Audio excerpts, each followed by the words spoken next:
Bonjour, vous êtes dans l'analyse du journal, une version simplifiée du journal d'actualité.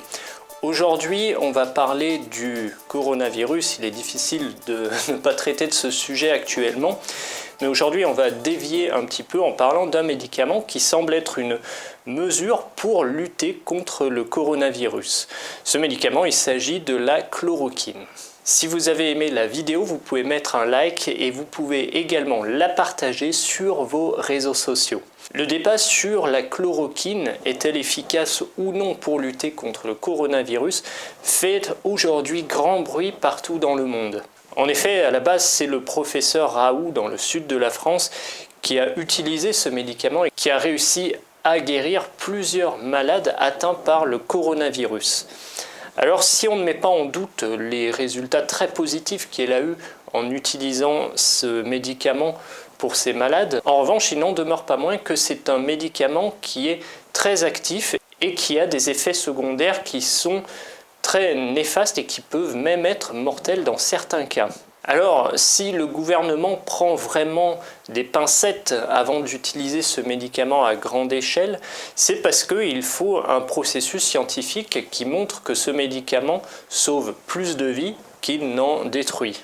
Pour tenter de vous faire comprendre comment fonctionne ce médicament et pourquoi il est en fait si compliqué de vraiment l'approuver officiellement pour traiter le coronavirus, il faut comprendre que lorsque le virus entre dans notre corps, le corps va directement se mettre en mode protection et il va développer des anticorps pour attaquer le virus. Et en fait, le problème qu'on a avec le coronavirus, c'est qu'à un moment donné, lorsque les poumons sont touchés, les anticorps sont produits en très grande quantité et on a un emballement du système immunitaire et c'est ce qui va souvent conduire à la mort. Donc ce n'est pas vraiment le virus qui tue directement, c'est plutôt un emballement du système immunitaire. Et dans cet emballement du système immunitaire, il y a un certain type d'anticorps qui est vraiment responsable bien souvent des morts qui s'ensuivent.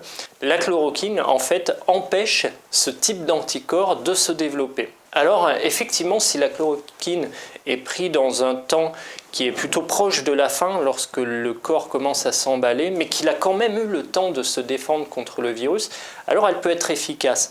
En revanche, si elle est prise trop tôt, et si on le prend en début de maladie, alors que les anticorps n'ont pas pu être créés par notre corps humain, dans ce cas-là, la chloroquine va empêcher le corps humain de se défendre. Et cela risque de conduire évidemment au décès du patient.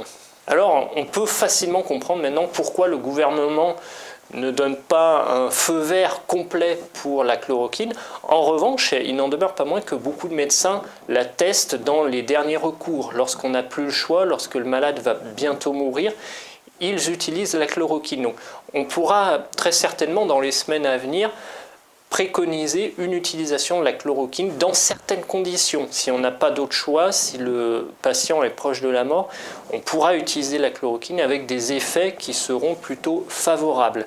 Mais attention, il ne faut pas la prendre en amont de la maladie et il ne faut surtout pas la prendre en début de maladie car on l'a vu, ça bloque le système immunitaire et ça conduira forcément des personnes à décéder alors qu'elles auraient très bien pu guérir par elles-mêmes.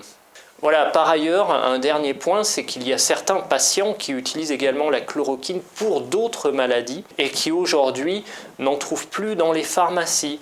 Alors, on crée un nouveau problème sanitaire à cause d'un emballement médiatique sur ce médicament. Voilà, j'espère que cette vidéo vous aura aidé à mieux comprendre ce qui se jouait avec la chloroquine.